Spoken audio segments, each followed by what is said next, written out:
gudoomiye ku-xigeenka koowaad ee golaha shacabka ee baarlamaanka jamhuuriyadda federaalka Soomaaliya ra'iisul wasaare ku-xigeenka ahna kusimaha ra'iisul wasaaraha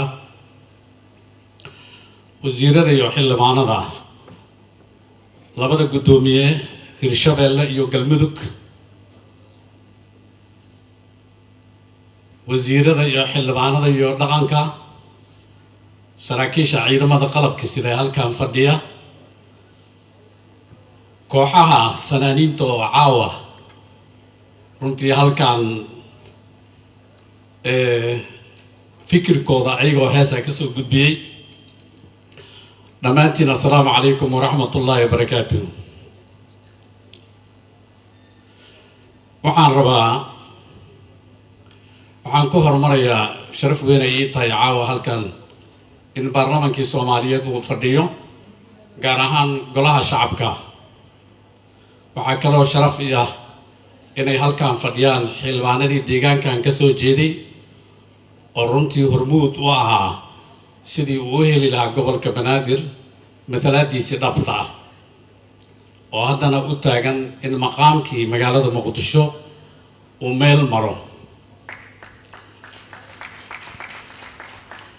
waxaan rabaa caawa sawirka halkan ka baxay waxaan leeyahay xildhibaanada sharafta leh magaalo madaxda jamhuuriyadda federaalka Soomaaliya caawa waxay la hadlaysay baarlamaanka. magaalo madaxda jamhuuriyadda federaalka Soomaaliya caawa waxay la hadashay shacabka Soomaaliyeed meel walba oo caalamka ay ka joogaan.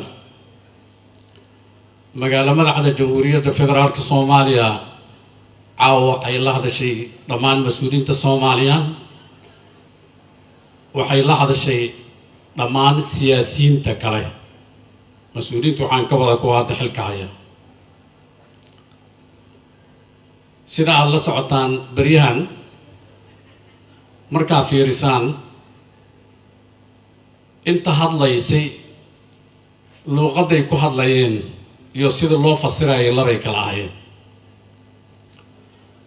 ma jirin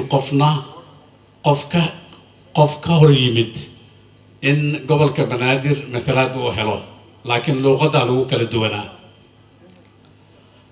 waxaad dib ugu noqotaan xilli waxaan soo marnay qofka markuu wax raadsanayo qori uu ku raadsado qori caaridii uu ku qaato. maanta waxaan maraynaa in qofkii Soomaaliga uu yiraahdo gobolka Banaadir xuquuqdiisa la siiyo laakiin sharciga ha loo maro. taa waxaa la rabaa waa isbedel ay sameeyeen shacabka jamhuuriyadda federaalka Soomaaliya.